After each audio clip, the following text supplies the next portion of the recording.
God is so mighty. He has such a good sense of humor. He moves me to the south. Okay?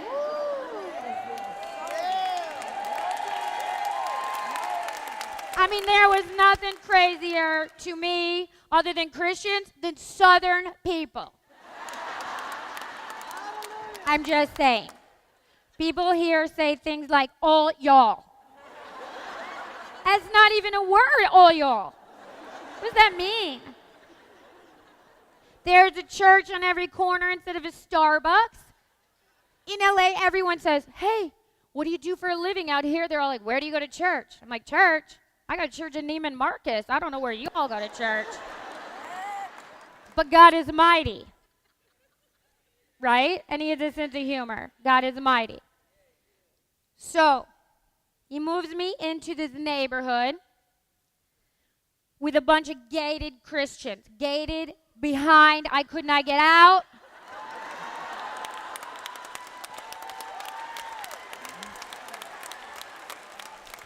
He moves me there with literally the A-list of Christians. Because really, to me, I was listening more to Chris Rock than I was to Jesus. So God was like, all right, she's going to need some bigger voices. We're going to need backup. So he puts me in a neighborhood with Stormy O'Marty and the power of praying everything. Lord, why can't I have her book sales? Also, Bishop Rice Brooks, God is not dead. He is not dead. And Pastor Tim Johnson and his wife, Lachelle, Tim was a former Washington Redskin. He was a pastor at Bethel. He's now in Orlando. God has such a sense of humor. He puts me next to these two black people. And Tim, they would invite me over for dinner all the time. And I would go because I didn't have any friends. And they were really nice. They were the only people willing to put up with who I thought I was. Don't you know where I've been? But he has such a sense of humor because Tim would jog by my house all the time. His bald head all sweaty. No disrespect for the pastor, and his Penn State. I went to Penn State. Outfit, jogging. He'd be like, what's up, baby girl? I'm like, I ain't your baby girl. I'm white.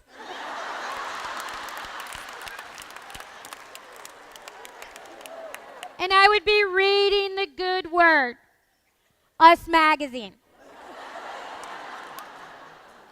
Hey, what you doing, baby girl? I'm reading the Good Word, the Inquirer. Want to look at it? No, I'm good. And then he would jog around, I swear, he would just go to the corner down the alley and come back just to be relentless and ask me to keep going to church with them one Sunday. I mean, these people tortured me. I was like, if I go to your church, lightning will hit your church. I don't want to go to your church. Go sell Jesus somewhere else. We're all stocked up at Crazy. We're all good. But they just kept on asking, which is what we all need to do, and loving and feeding and being kind. And they tortured me. I said that right? They tortured me, but this is how they really torture me. So I'm from LA. I said that I spent 16 years starving. Not eating. That was my meal. Okay? And then Lachelle was cooking for me fried chicken and greens and mashed potatoes and homemade biscuits. Come on, if you want to bring someone to the Lord, you need to cook for them.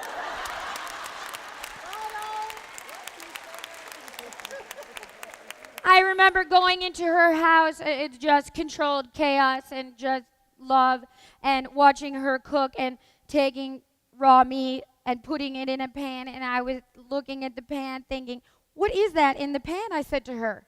She said, grease. Like, grease comes in a spray bottle. No. So I agree to go one Sunday. One.